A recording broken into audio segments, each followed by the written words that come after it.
ছাদ বাগানে সবাইকে স্বাগতম।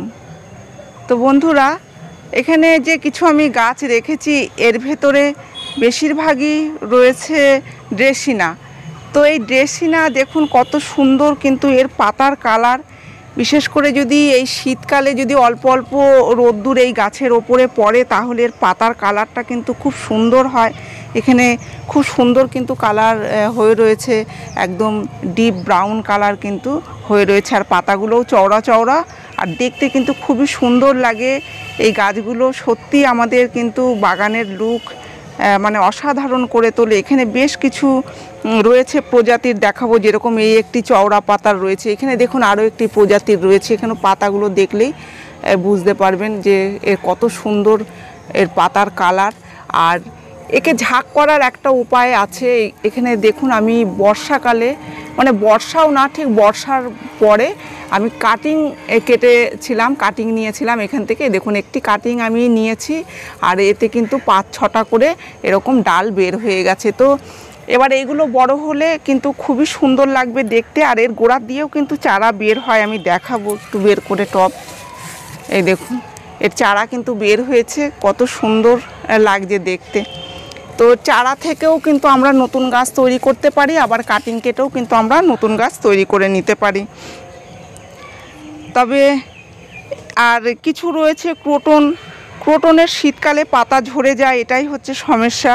তবে সব সময় যে একেবারে পাতা ঝরে যায় তাও না, দেখা যায় যে কয়েকটা গাছের পাতা একদমই ঝরে যায়, একটু শুকিয়ে শুকিয়ে আসে। তো সেইটা দেখে কিন্তু আপনারা ভয় পেয়ে খাবার দিয়ে দেবেন না। আমরা অনেক সময় ভুল করি যে গাছের গ্রোথ হচ্ছে না, গাছে খাবার দিয়ে দিই, হয়তো খাবার দিলে গাছের গ্রোথ ভালো হবে, এরকমটা নয়।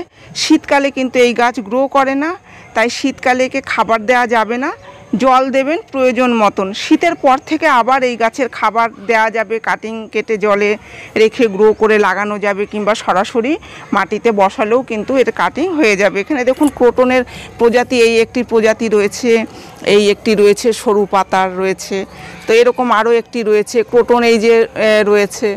তো ক্রোটনের ওই দিকেও আরও দুটো রয়েছে, আমি দেখাবো।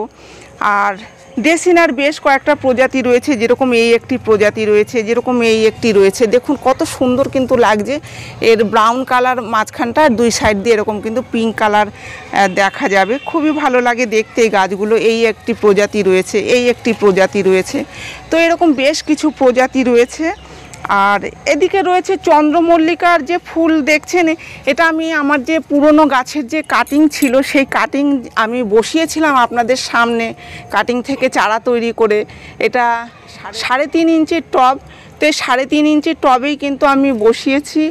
আর বড় টবে বলেছিলাম বসাবো, আমি আর বসাতে পারিনি, তাতেও কিন্তু কত সুন্দর ফুল হয়েছে, আর ফুলগুলো বড় বড় হয়েছে, খুবই ভালো লাগছে দেখতে। আর এদিকে একটি কাগজ ফুল, কাগজ ফুল তো 12 মাস ফুল হয়। কাগজ ফুল দেখুন কত সুন্দর কিন্তু হয়ে রয়েছে, বুগেনভিলিয়া যেটাকে বলে। তো খুবই ভালো লাগে, আমাদের এইখানে এই গাছটাকে কাগজ ফুল হিসাবেই লোকে বেশি চেনে। এদিকে আরও দেখুন ছোট্ট টবে রয়েছে চন্দ্রমল্লিকা, এতটা ফুলগুলো বড় হয়েছে, আর ফুলের ভারে কিন্তু একদম ঝুঁকে পড়েছে। ছোট্ট টবেই কিন্তু বসানো রয়েছে, আমি বড় টবে আর দিতে পারিনি। তো যদি বড় টবে দিতাম তো যে কত ফুল হতো তা একটা আইডিয়া করাই যাচ্ছে, প্রচুর ফুল পেতাম। ঠিক আছে, এর পরের বার আবার যখন কাটিং করব বড় বড় টবেই চেষ্টা করব, তাহলে হয়তো 100-150 ফুল পাওয়া যেত। একদম ছোট টব, আর সেরকম করে পরিচর্যাও করতে পারিনি। ব্যাস সর্ষের খোলের জলই এই গাছের খাবার। আর এই ড্রেসিনাগুলোতেও একটু যদি খাবার দেওয়া যায় হালকা পাতলা করে সর্ষের খোলের জল, তাহলে কিন্তু এই গাছও ভীষণ ভালো গ্রোথ হয়, পাতাগুলোও ভালো হয়। আর এইদিকে রয়েছে দেখুন এখানে যে হাজারি গোলাপ, যেটাকে বলে হাজার গোলাপ, সেই গোলাপের এই গাছটা আমার প্রায় নষ্টই হয়ে গেছিলো, পুরনো গাছ, 3 বছরের গাছ। তা আমি একদম এখান থেকে কাটিং করে দেওয়ার পরে তারপরে কিন্তু নতুন ডালপালা এগুলো বের হয়েছে। দেখুন এগুলো সব নতুন পাতা, নতুন ডাল বের হয়েই কিন্তু ফুল এসেছে, খুবই ভালো লাগছে দেখতে ফুল। ক্রোটনের এই একটি, এখানে দেখুন আমি সেই কাটিং করে দিয়েছিলাম, তো তার থেকে কিন্তু বেশ কিছু ডালপালা বের হয়েছে। তবে ক্রোটন এখন শীতকালে গ্রো করবে না, ক্রোটনে কিন্তু খাবার দেবেন না। এই আরেকটি প্রজাতির ক্রোটন রয়েছে, এরিকা পামও রেখেছি। এখন যেহেতু শীতকাল, আমরা কিন্তু ইনডোরের সমস্ত গাছই কিন্তু এইভাবে বাইরে বের করে দিতে পারবো। আর এইদিকে রয়েছে ঝাউ গাছ। এই ঝাউ গাছ আমার বাইরেই থাকে সব সময়, এটা ইনডোরের গাছ নয়। তো এইদিকে এরিকা পাম আছে, এইখানে দেখুন এরিকা পাম এই আরেকটি প্রজাতির, ওইটা একটু লম্বা প্রজাতির, এটা বেশ লম্বা হবে। আর এটা কিন্তু সেই ছোট প্রজাতির, এদিকে আরও একটি রয়েছে।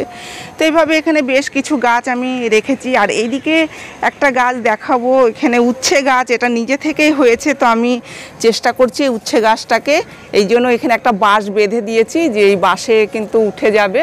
এরকম ওপরে একটি বাঁশ আমি আবার দিয়ে দিয়েছি যদি উচ্ছে হয়।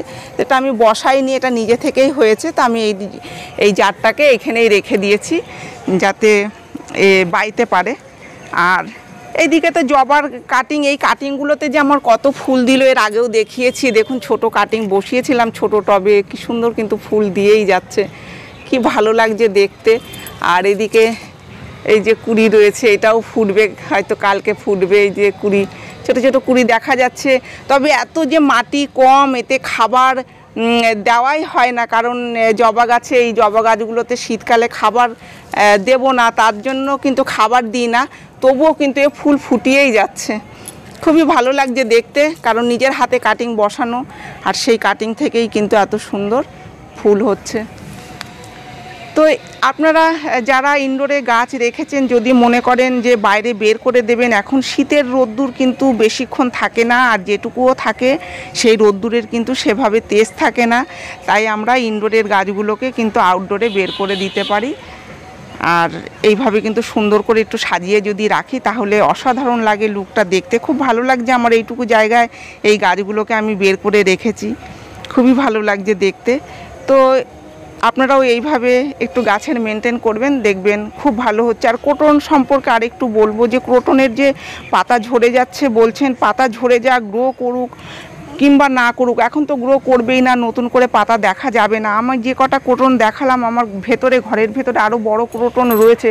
যেরকম এইদিকে আরও একটি ক্রোটন রয়েছে, এই দেখুন এখানে ক্রোটন রয়েছে। এই যে ক্রোটনের এইভাবে কিন্তু এই ক্রোটনটা আবার দেখছি 12 মাসই ফুল আসছে, ফুল হচ্ছে, ফুল ঝরে যাচ্ছে, আবার এই দেখুন একটি শীষের মতো বের হয়েছে।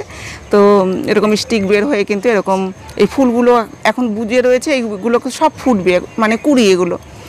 তো খুবই ভালো লাগে আমার কাছে, ক্রোটনের প্রত্যেকটা প্রজাতি খুব ভীষণ ভালো লাগে, আর খুব সহজে এই গাছগুলোকে রাখা যায়।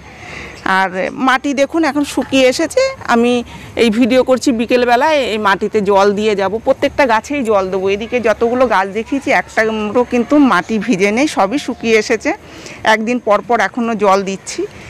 আর যদি খুব বেশি শীত পড়ে, কুয়াশা পড়ে, হয়তো রোদ্দুর উঠছে না, তখন হয়তো 2 দিন পর 3 দিন পর জল দিতে হতে পারবে। তো এইভাবে আপনারা গাছের মেনটেন করুন, দেখবেন গাছ খুব ভালো থাকছে। ভিডিওটি এখানেই শেষ করছি। যদি ভিডিও ভালো লেগে থাকে তাহলে লাইক করবেন, কমেন্ট করে জানাবেন, আর আমার এই চ্যানেলটিকে সাবস্ক্রাইব করবেন। আপনারা গাছ লাগান, ভালো থাকুন, সুস্থ থাকুন, দেখা হবে পরের ভিডিওতে।